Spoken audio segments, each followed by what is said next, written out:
Well, welcome back to the Artistic Mystic Muse channel. I'm Nancy, your mystical muse. Great to see all of you. Newbies, welcome. Feel free to hit like, share, subscribe down below. This is a collective reading for November 17th through 23rd, 2024, and the title is Healing the Past.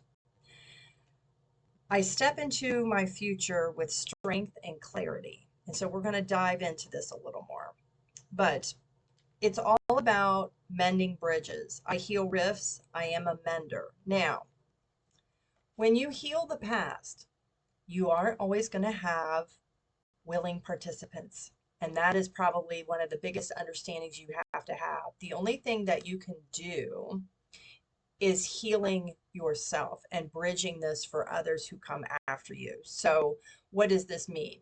This means that although you can talk to someone and your lens is your lens, they may not agree with what you're wanting to heal in the past. So it's okay. You have to be okay with understanding that they may not meet you on that level. But what is it really important is that you create a bridge or mend that situation for yourself. Why? More than likely, there are other people, whether they're within your family, your community, people you encountered that have had a similar situation. And that experience of how you manage to make peace and heal from your past might hold clues or instruction or assistance for them on their journey. So, what does this mean? Well, part of it is accepting what is. And it says, I accept and embrace my inner majesty. To love yourself and to accept and acknowledge it was what it was, that is releasing it. That is helping to release it. You can't change it. It's happened. It's done, but it's done. You do not have to live in that prison, cage, box, whatever that was, that at that time was not maybe an experience that serves you now, right? Or you don't want it controlling who you are now, how you think about yourself, or that kind of situation with certain individuals or behaviors you don't want to be in. So knowing this is the mending, this is the healing, knowing that that occurred for a reason, to teach you something, for you to experience something, whether it was something you needed to heal or maybe in your lineage to heal, to break the bonds of that, or just to assist you in your own journey and how you're going to help others. That's where you have to come to that, because probably you are not going to get an apology or what have you. They don't want to discuss it, whatever it is, they aren't going to offer you that kind of support. So it's important that you heal it for yourself. And then we have the bottom of the deck. It says, making a difference. My inner light shines far and wide. So as you heal it, you're not only making a difference within your own life, maybe family or community, but perhaps for the collective, for helping others who have been maybe in a similar situation or have felt a certain way. So that's where your wisdom comes into play.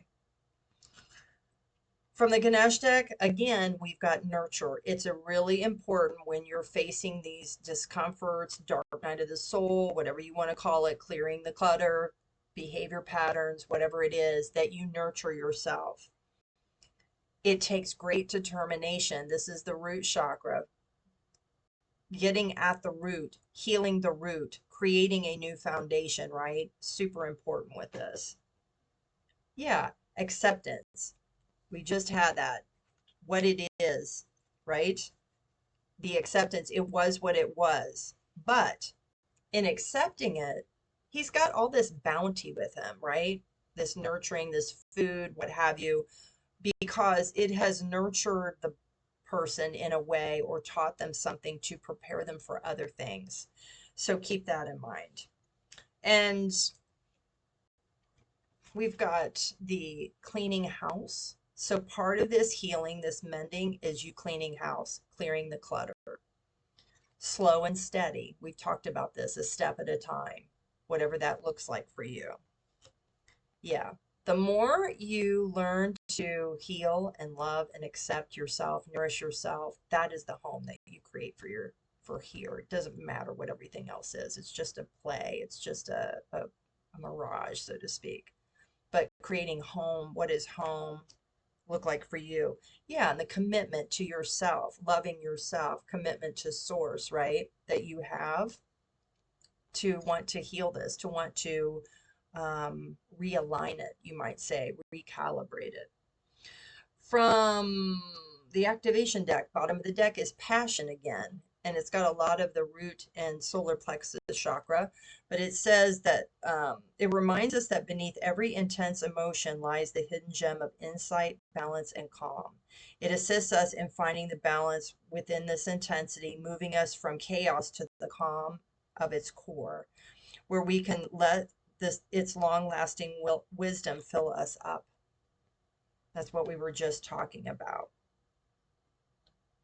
When it's emotionally intense, it's going deeper and finding that calm in the center of the storm, right? Yeah, we've got realization. The frequency supports the internal process of becoming aware of our heart-centered truth, as well as external process of becoming our higher expression in the world. You are not that event. That was just a thing in your life timeline. You are not that thing. You get to decide who you are. That's the realization, and the life you want to lead, and how you want to be treated, and how things should be. And you manifest that through love and compassion, discernment, the ability to view the world and the people around us from a place of inner balance and detachment, yet with compassion and wisdom, which is what I was talking about. You have to have a sense of detachment. They may not see you from your angle or perspective, but you could still love them with compassion and just having the wisdom to know what's right for you and what's not right for you. Gaia reminds us that we are infinitely connected to one another, just as we are to our great mother and to the universe that birthed us all. So that idea that we are all connected, everything is connected. So when you do the work to heal yourself, you help heal the collective, humanity, and Gaia, and everything in the universe. And then we had Tantric Journey. This helps us unlock the hidden knowledge and wisdom that we intrinsically hold about how to reach a state of wholeness and completion through our sensual experiences and ourselves and with another. So a lot of misconceptions sometimes about this concept of tantric. It's always a lot of times associated to sexuality, but in this case, it's learning to be whole and exploring and understanding the world around us through senses, what you hear, what you smell, what you taste, what you touch. So that can assist you also with the idea of nurturing yourself with sound, with taste, with smell, right? To make you feel more balanced, more aligned, more whole. Yeah. Yeah, courage. Having the courage to do this work. It's not easy. And then we have pleasure, and we also have joy. What brings you pleasure? What lights you up? What makes you joyful? And then we've got the leadership again, taking the lead in this, he's taken a step. And this talks about also the white polar bear, whether it's a white totem animal, about, the new beginnings, being divinely guided by the cosmos, spirit, source. Yeah. And from the animal deck, bottom of the deck, we've got wombat spirit, be at home. What makes you feel at home? Now, if you travel a lot, what do you bring with you that makes you feel at home? Or what you wear, or what you eat, or what you smell, or what you do, or the space you create? What makes you feel like home? Home is here, but it's got to be healed, right? And when it's healed, what does that look like for you? And then we have elephant spirit, learn from the past. So healing from the past, learning from the past, so that you can go a different way in this new journey. So to close this out, I'm going to my B Oracle deck. The link's below if you're interested. The deck doesn't require any special directions. If you're interested in a reading, go to my website. If you want something shorter, like 30 minutes, just drop me a line. And there's one-of-a-kind frequency jewelry there, or reach out if you want something custom designed for you. All right, bottom of the deck. Yeah, be a hive of wisdom and knowledge. We're getting a little affirmation. Be an alchemist and do your part for the hive. I'll see you next time. Take care.